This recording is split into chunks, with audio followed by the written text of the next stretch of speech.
Hey, Sami here. I'm not your typical job counselor. I work remote and I travel the world as I kickstart careers. This is raw, real, and on the road. Hi, I'm Sami, and this is the Career Kickstart Show. I am super excited to have Mariza Monteiro here. Now, if you don't know Mariza, I feel sorry for you. Mariza is an amazing entrepreneur and one of those people who is honestly genuine on the web when she's trying to give information. And that's part of why I brought her here, because she's not just somebody that I've worked with before, whose products that I have used and I've gotten results with. She's also someone who I know is actually trying to help people make sense of this, and you've heard it before, it's a hot button topic now, cryptocurrency and Bitcoin. So I wanted to bring her on the show because if you've been out in looking for information about crypto, it is cryptic, one, and two, you want to be like, okay, who are you to even tell me how to invest or do anything with my money? So I wanted to bring Mariza on the show so she can illuminate for us, because not only is she like a crypto expert, she's also somebody who has worked in finance, so she knows both non-cryptic and cryptic currency.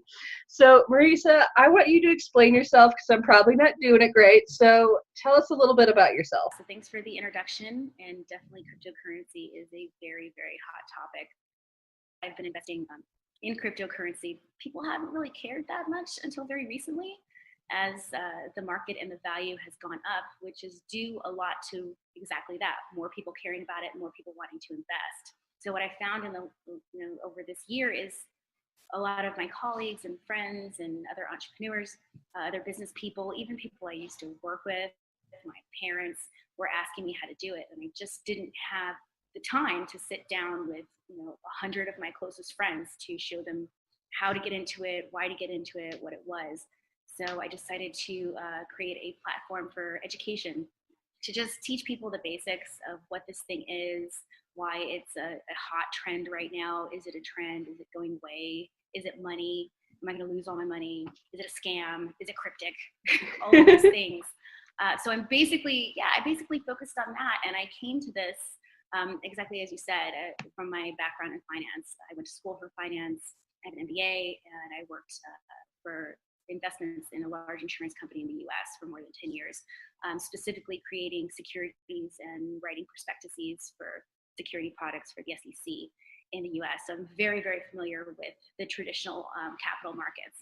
And this is a completely new one that is basically right now kind of the Wild West, and really starting to evolve and get traction as another type of market and as another type of investment or investment class for people.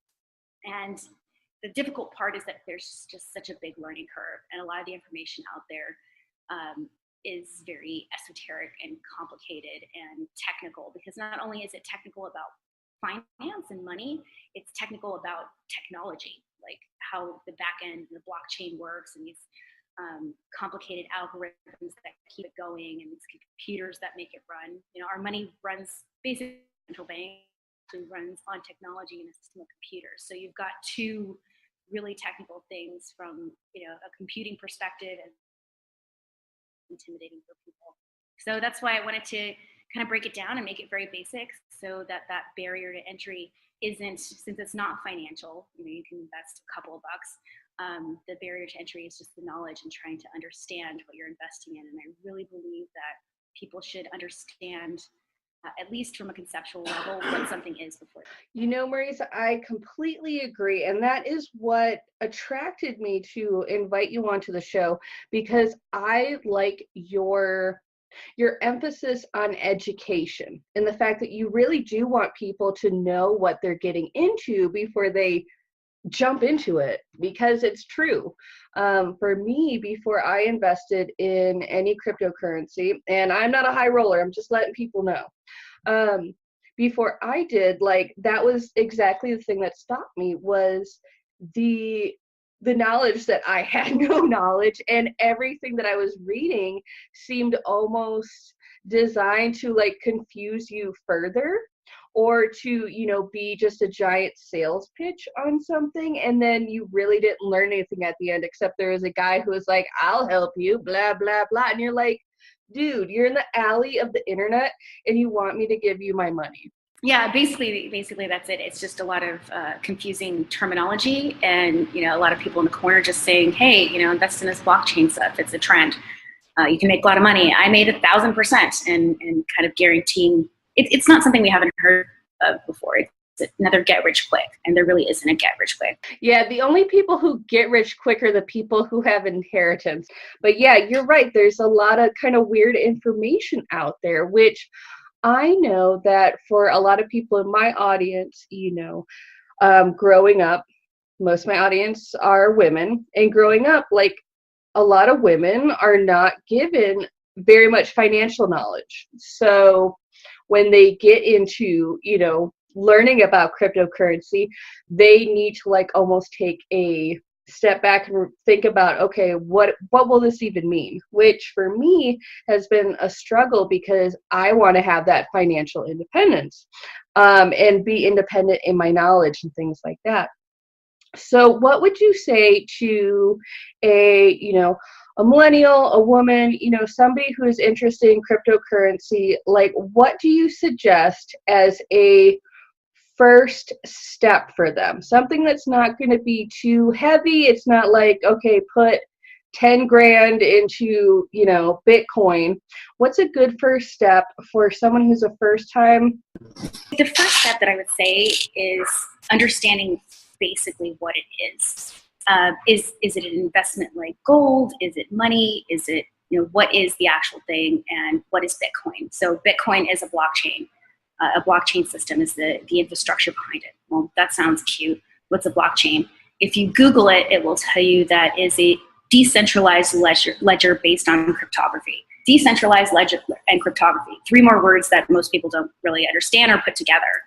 And all that essentially means is decentralized is a bunch of different computers that aren't owned by one bank. So if you have Bank of America, for instance, that's a centralized computer. Bank of America has all those computers and they control those. So this is a bunch of different computers that are independent of each other. A ledger is essentially a record-keeping type of system. It keeps records. It keeps transactions. It's an accounting word.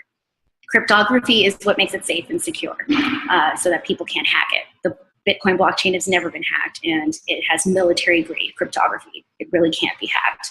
And cryptography runs currently 10 to 20 years in advance.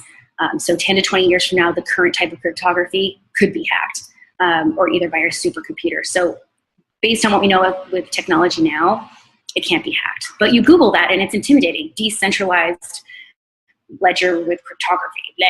What is that? I would say to people is to get comfortable enough to be able to look up these different words, or get some basics of, okay, I understand the technology now. It's a bunch of computers that has a money system on it. One thing that just to interrupt on this, I know that there was a big thing a while back where people were like, Bitcoin was hacked. We've talked about that. Could you explain what was behind the headlines on that story?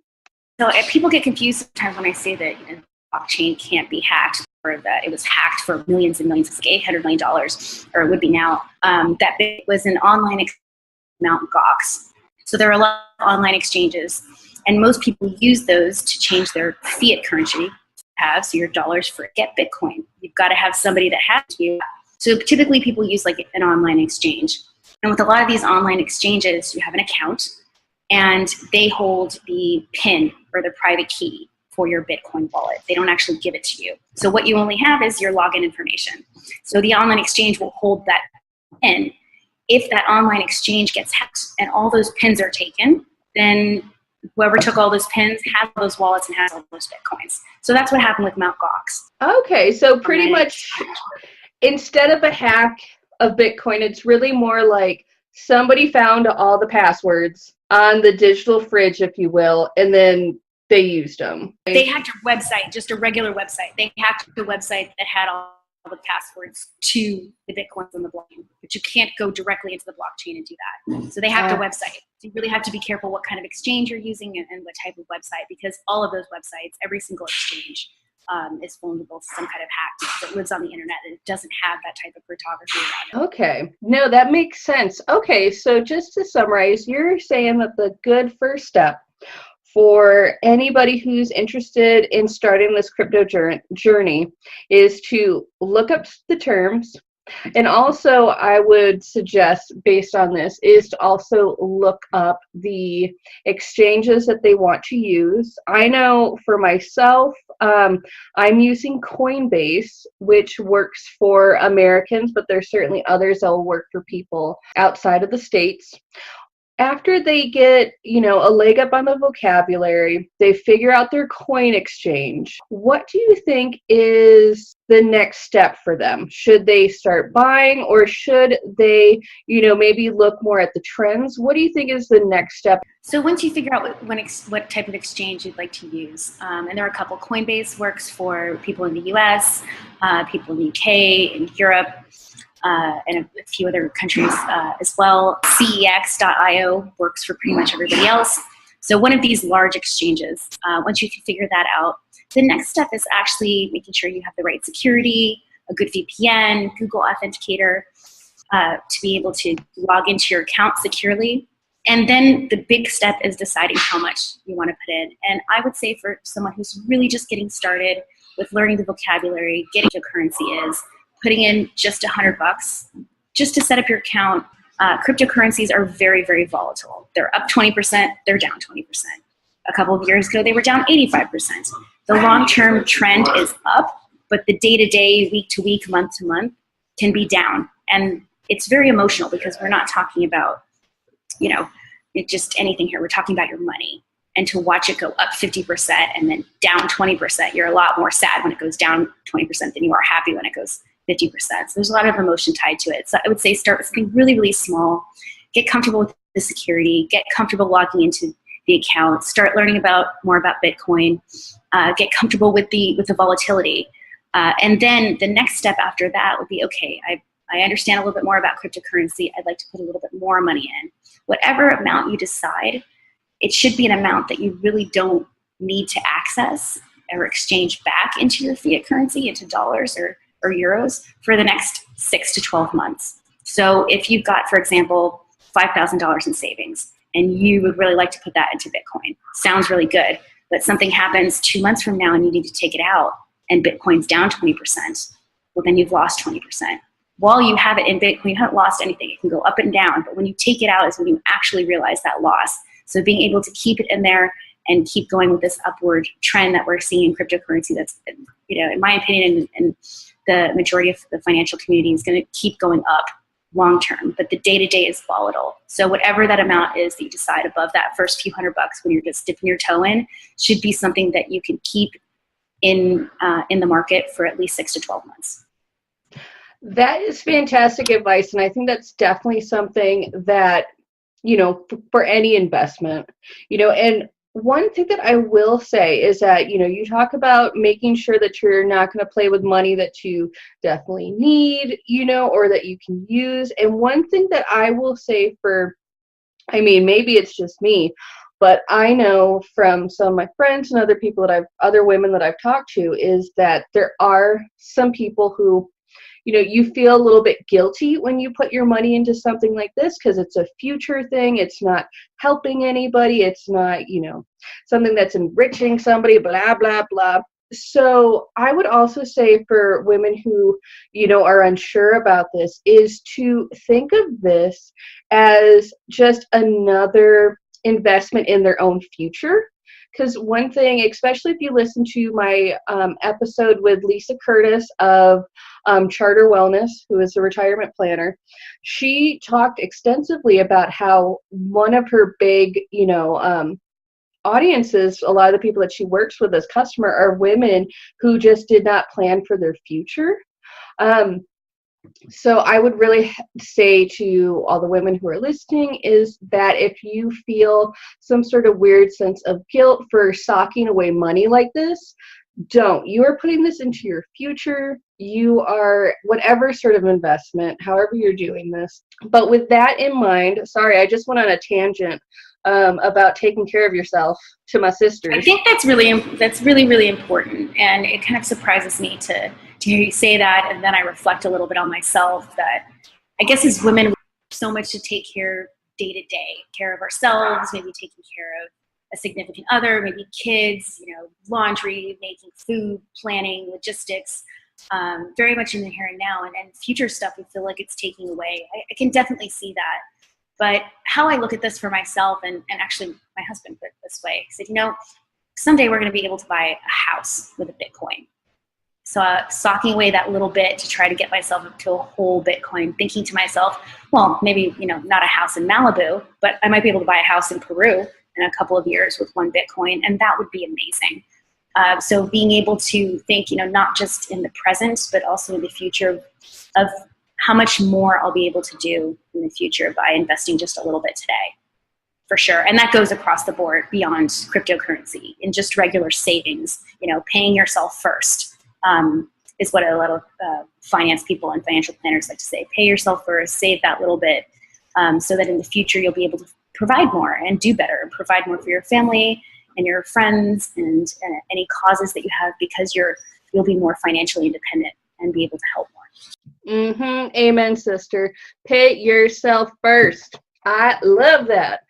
And, one thing that I do want you to talk about, and I'm going to change gears a little bit because this is going to be important for a lot of people. Because I know that if you're me, and you throw yourself into something like this, you're like, I want to know everything.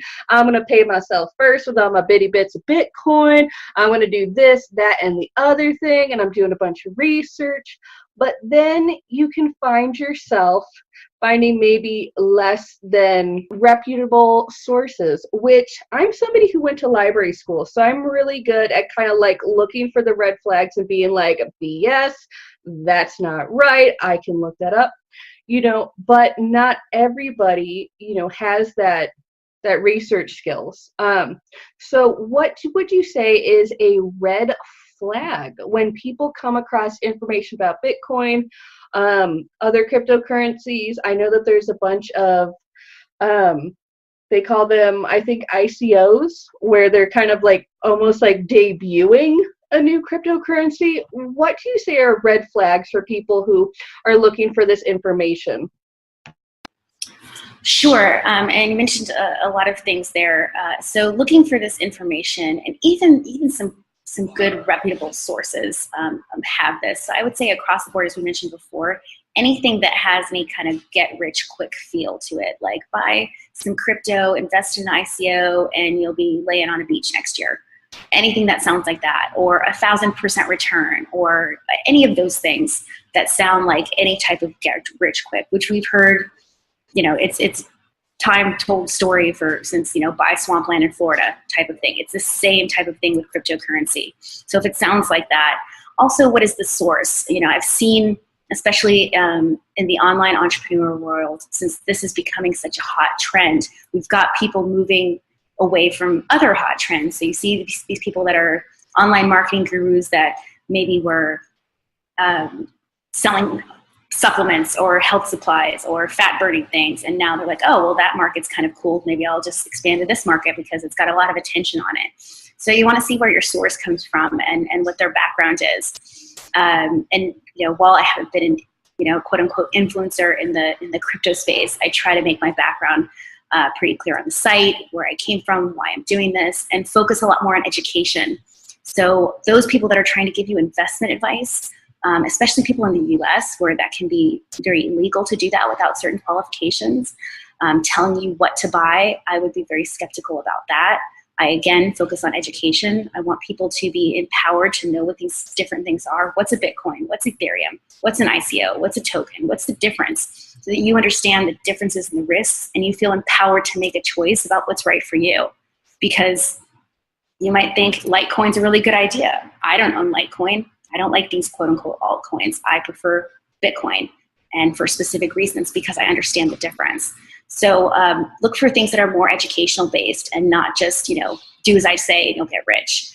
And invest that time, but also be careful of that rabbit hole, because it's very, very technical. you can bog yourself down with all kinds of technical details of how the blockchain works, what's mining, what's hash power, you don't need to go that far down. But to be able to understand what exactly it is that you're investing, and more importantly, what's the risk behind it. So you did mention ICOs, and ICOs are actually tokens, most of them not their own coins. So there are 3 types of cryptocurrencies, 3 major categories. One of them I call single currency blockchains. So it's a system, as we talked about before, a blockchain that just has one type of currency. So that would be Bitcoin or Litecoin or Monero. There's several different types, but it is basically just a system just to have currency and do transactions and trade values. The second type is called a smart contract blockchain, which is something like Ethereum. And smart contracts are very smart. They execute programs on top of a blockchain. So different types of decentralized apps, which is all very technical, but it's another class of cryptocurrency. So Ethereum is a currency that's used on this type of blockchain that is really created to make apps, decentralized types of apps. The third one is the one that you mentioned, which are ICOs. Most of those, an ICO means, it's an acronym for initial coin offering. Sounds a lot like IPO, which is an initial public offering, but it has nothing to do with that, and it's very, very different. Essentially, it's a crowdfunding mechanism. So a startup will create a token on usually the Ethereum platform using this smart contracty stuff, and make a token or coin, as those terms get confused a little bit, but this token to create another type of currency for their project. But what those are is a crowdfunding mechanism. They're not really an investor with any kind of rights. There's no type of regulatory verification. There isn't any, traditional startup hurdles that these ICOs need to go through. As a startup, you have to be vetted by VCs, have a proof of concept before you even get your first 100,000, your first round of seed money, your second round of seed money. These are just basically creating a program on the internet that makes a token and asking people for money. So a lot of them right now are Ponzi schemes, and it's really cryptic and it's really scary. So for anyone starting out, know that those are the 3 types. Start out with the first one, the Bitcoins and the Litecoins that are just currencies, before you go into the other different types as you become more advanced. And if you don't want to, you don't have to. I mean, you can make this a part-time hobby and suck up 20 to 30 hours of your life as a part-time job, figuring out what all these things are. You don't really need to. At this point, Bitcoin is a decent investment. It has a large majority of the people and the money is in Bitcoin. It's about 150 billion. The entire cryptocurrency market cap is about 200 billion. So Bitcoin is the one where most of the people are, which gives it that network effect and that safety. So as far as diversifying, don't think you have to buy 10 different coins or any of that. Get your toe wet, and whatever you're comfortable with, you don't have to learn all these other different things. The most important thing is, again, not being intimidated by the technology. And like you said, planning for the future, saving for your future. Cryptocurrency is a trend that's not going away. The technology is here to stay and is going to continue to evolve. So this is an early time to dip your toe in, start figuring out what it is, understanding how it is a type of currency, how it is a type of money, how it is transactions, and then a year from now, if you've got a little bit more money and you want to start diversifying, see where the market is, you can do that as well. But, being intimidated by the first technology and all those other fancy words that I just said isn't a reason not to just start with just something small and just go where everybody else is. The Bitcoin is fine. It's a relatively stable currency as opposed to the other ones, although it has its swings and it's volatile too. But there is so much in there. So again, going back to what you said, what should I look out for? Look out for anything that says you're going to get rich quick. Who is the person talking to you? What were they doing before? Do they have any kind of finance or investment background? Do they have a technical background, or are they just in it because it's trendy? And then also, don't confuse yourself too much with all the different types of cryptocurrencies and technologies. This market's evolving very fast, and people are just vomiting information on the internet. Stick with the basics, and then as you grow and have more money to invest, and if you're interested even to learn more about it, then you can start expanding yourself. But starting out small is absolutely fine. And like I say to most people, $100, set up your account, and then you decide how far you want to go down the rabbit hole of learning what these different things are.